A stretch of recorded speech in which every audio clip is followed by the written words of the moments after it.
In the top left corner of Garvin County is a special little place we call home.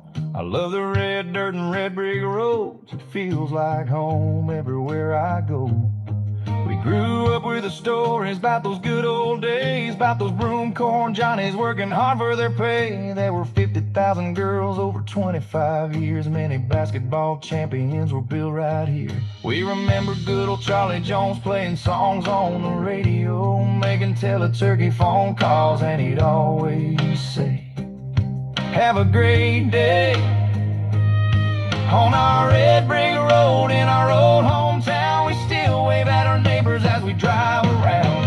Living and loving on our red brick road. This is the place where I call home. It's not perfect, but it's still just right.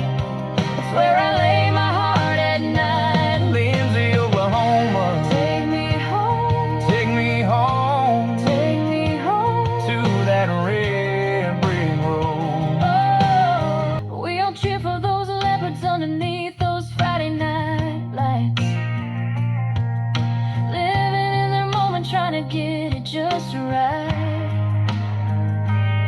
We made friends and rivals on those old back roads, keeping secrets for each other that have never been told. We thought those days would last forever, and truth be told, we did believe for a second we'd get this darn old. We are still making a life on our red. Lay my heart at night. Lindsay, Oklahoma. Take me home. Take me home. Take me home to that red brick road. We kept those red bricks buzzing as we were dragging Maine bumper to bumper again and again. When the whole town knows you all too well, whether it was true or not, you never could tell. A church on every corner, God in our hearts. Some live their faith true, others play the part. At Lindsay, Oklahoma. Red brick road. Take me home to the place I grew strong. Lindsay, Oklahoma. Making memories to call my own. Take me home. Red brick road. Take me home to the place I grew strong. Lindsay, Oklahoma. Making memories to call my own. Take me home. We would be living and loving on Red Brick Road. This is a place where I called home. It's not perfect, but it's still just right. Making memories I still call my own. Great song put together by Danny Daniels called Red Brick Road about Lindsay, Oklahoma. That's our topic today. I got Miss Kara sitting here saying, "Hey, Miss Kara." Hey, everybody. I got her, I want her to read a little bit of intro to Lindsay, then we'll kind of go over the song and kind of explain what each of the verses are about. Alrighty. It's located in Garvin County, 24 miles west of Pauls Valley on State Highway 19.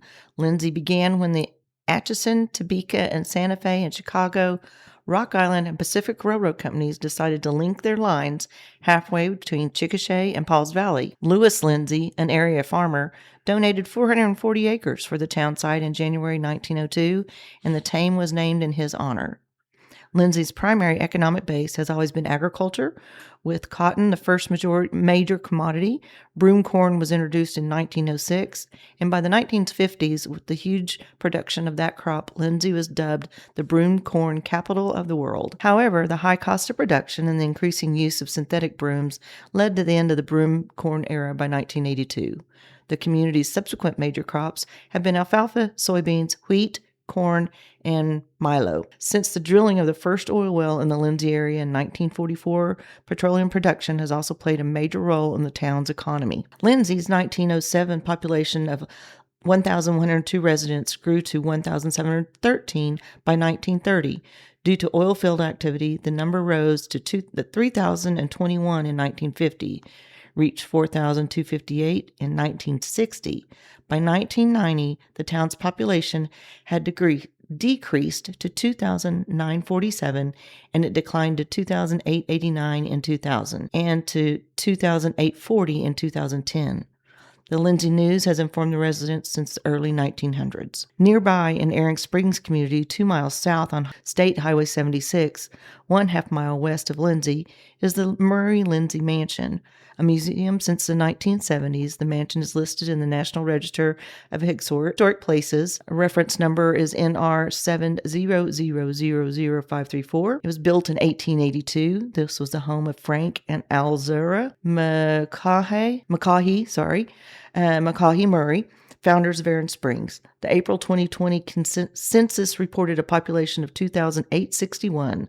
That's a brief history of how Lindsay was founded. Like I said, I grew up there the time I was in first grade to graduating high school, and stayed probably another 20 years after that. So I was there 30, 40 years at least when I moved to Norman, Oklahoma. It's got a fond place in my heart. That's, like I said, that's where I grew up, run up and down the red brick roads. And the red brick road is in references on Main Street, pretty much from the post office at Lindsay on the south end of town to the north end of town, or pretty much the end of Main Street, which is way 19 east and west, is they put bricks on the Main Street. And then there, as long as I know, and I suspect it was probably put there once they finally decided to upgrade from dirt and mud to brick. So that's where the red brick road comes from. The next thing we was talking about is broomcorn Johnnies and being the broomcorn capital of the world. When I was growing up in Lindsay, every summer, in the early summer, the broomcorn Johnnies, and we call them broomcorn Sallies, which is the men and the women workers, and they're mostly either Indians, American Indians, or Mexicans, would come and stay under the Washita bridges, south of town, west of town, east of town, sleep under the bridges, get up early, about 5 in the morning, and go cut broomcorn all day. And it's hard work. Broomcorn was the one of the major commodities in Lindsay.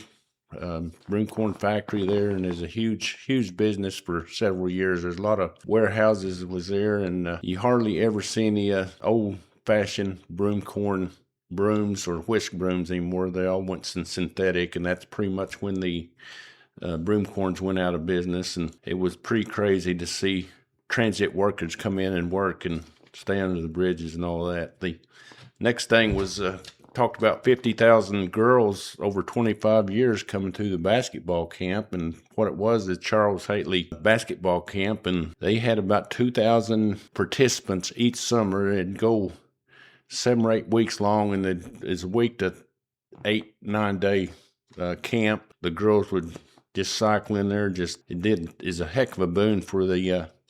But tell them how they were accommodated, babe. Huh? Tell them how all the girls were accommodated.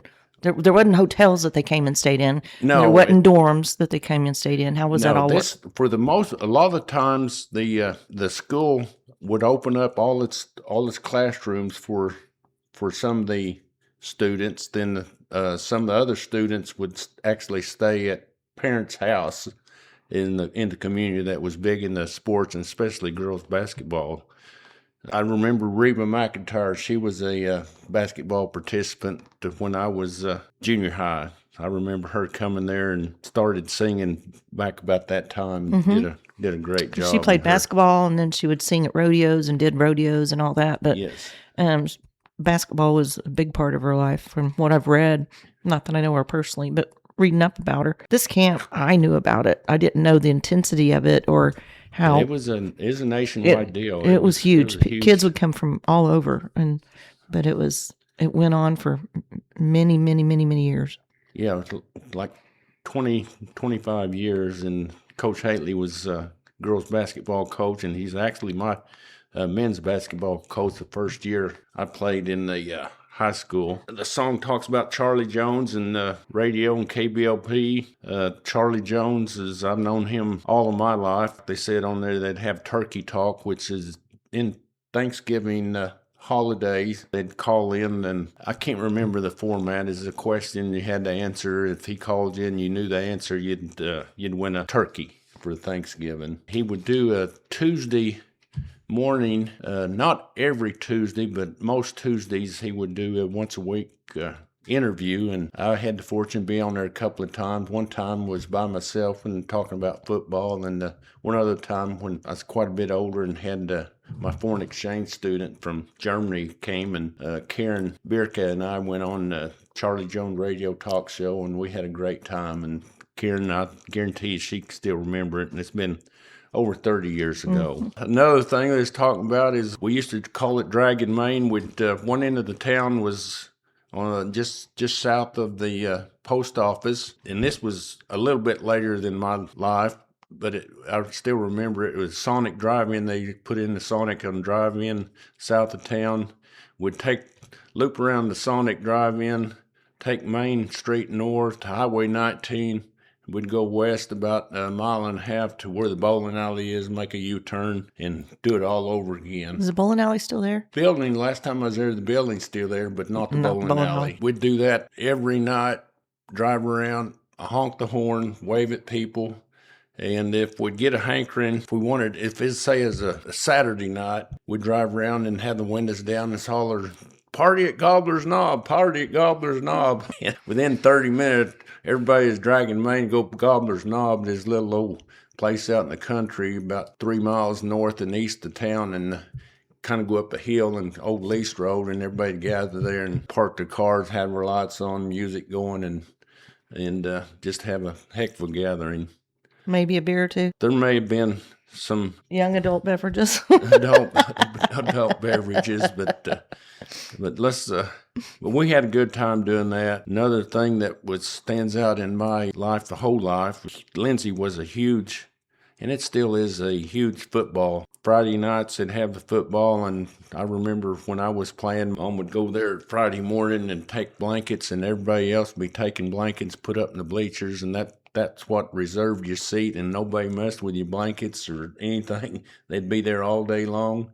You got ready to go to the game, and the stadium was packed, standing room only around the fencing area around the football field, and it was a highlight of the city every Friday that we played at home. It was a huge deal. Did baseball have as many? Yeah, well, baseball when I was growing up, we had summer baseball, and that was huge.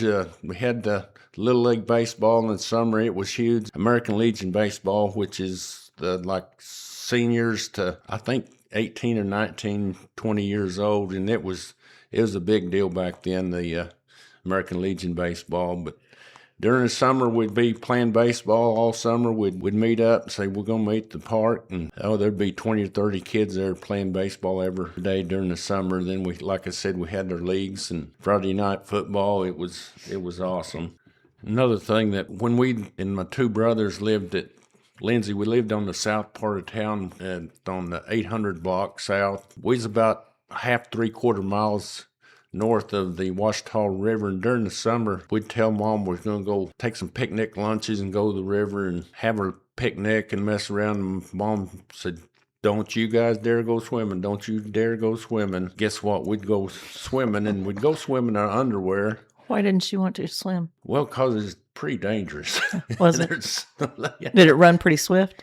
Yeah, it was pretty swift. It can be dangerous, and it's snaky, and there's a lot of things that could happen. And normally it was kind of a tinted red, and we'd swim in our underwear, and we'd come back and take all our clothes off, take a shower, and get ready. And within an hour or so, Mom would come and say, "You guys went swimming, didn't you?" And we couldn't figure out how in the world she knew we went swimming. Those red skivvies. Yeah, then we figured out she was, her white underwear was stained red from the soap. Well, we tell you guys, in Oklahoma, it's red dirt. So you've got red dirt country. You got red dirt clay. It's not dirt, it's clay. So we got busted for swimming, so we outsmarted her after that. We went skinny dipping after that, and we made it okay. We had a lot of fun going down the river and take our lunches and building little forts and maybe a tree house or something and go swimming. It was a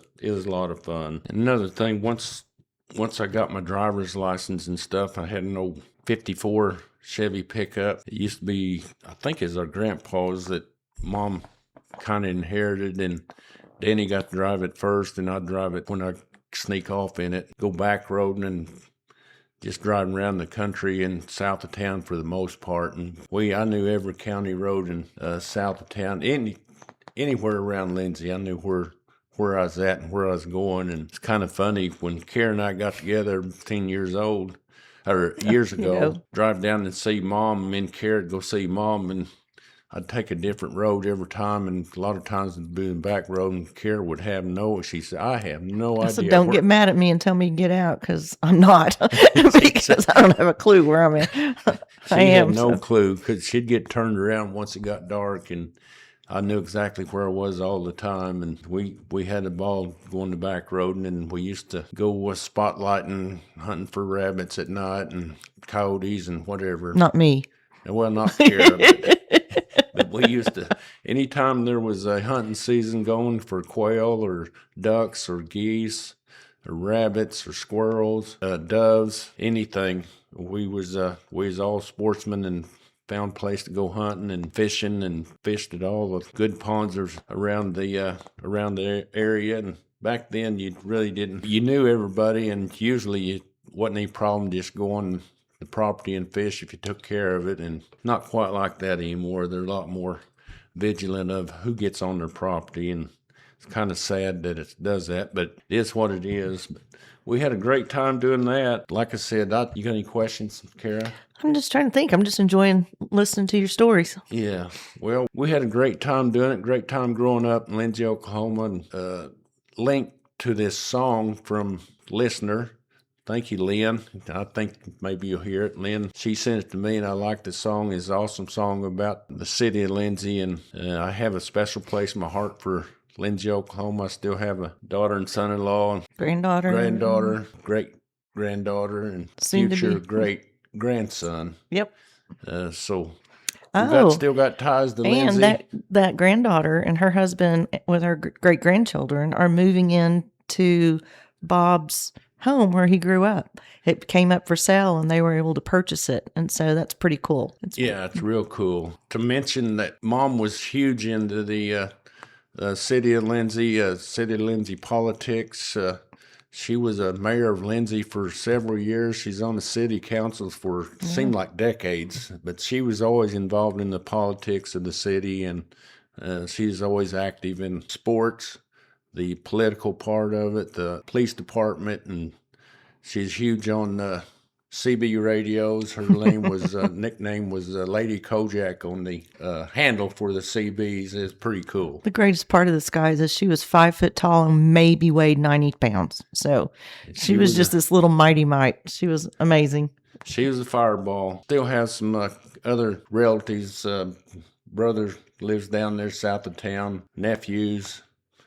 And some other extended family. So there's a lot of Bob's family still there. A lot of the family still there. It's a nice little community, and I wanted to share this and hope from Lindsay here. And if you're not from Lindsay, reflect on your childhood and where you was growing up and some of the memories you had. 'Cause to me, this is a great format to be able to share some of the past history that normally you'd either have to write it down or just tell someone and they had to pass it down orally. And to me, this format on a podcast, it really never ever goes away. It's once it gets out on the internet, it's always there somewhere. Yeah. So share your stories with us. We'd love to hear them. Hear this and like it. Share it with somebody. We do it on Sundays, edit it on Sunday night or early Monday morning, and I'll try to broadcast it on Facebook, Apple, Spotify. I think it's on TuneIn. Instagram.